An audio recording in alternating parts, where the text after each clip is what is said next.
CBI টালার OC Abhijit মণ্ডলকে গ্রেফতার করার পরে প্রমাণ হয়েছে পুলিশ এভিডেন্স লোপাট করেছে, প্রমাণ হয়ে গেছে। এর জন্য আর সময় লাগবে না।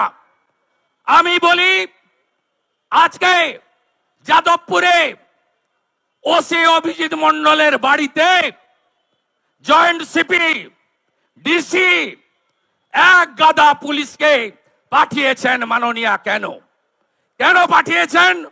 3 দিনের রিমান্ড হয়েছে।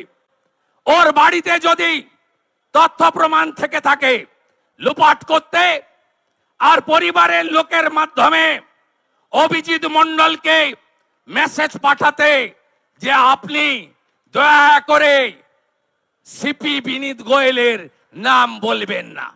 আমরা দাবি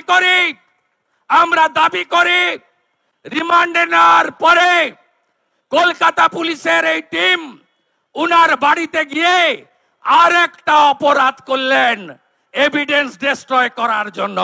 তাই সিবিআই এর বিরুদ্ধে ব্যবস্থা নেওয়া উচিত।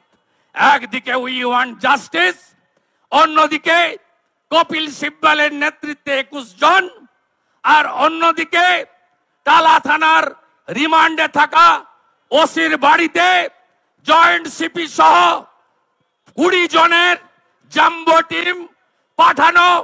দুটোর মধ্য দিয়ে প্রমাণ হয়েছে দফা 1 দাবি 1 মমতার পদত্যাগ। এর বাইরে কোনো ইস্যু নেই। আর আমরা বিনীত গোয়েলের অপসারণ চাই না, আমরা চাই গ্রেপ্তার। আমরা চাই বিনীত গোয়েলের ফোনগুলো নিক সিবিআই। 9 তারিখে, 8 তারিখের রাতে, 14 তারিখের রাতে মমতা বন্দ্যোপাধ্যায় কতবার ইনস্ট্রাকশন দিয়েছেন বাংলার মানুষ জানতে চায়। বাংলার মানুষ সিবিআইয়ের কাছে এটা প্রত্যাশা করে।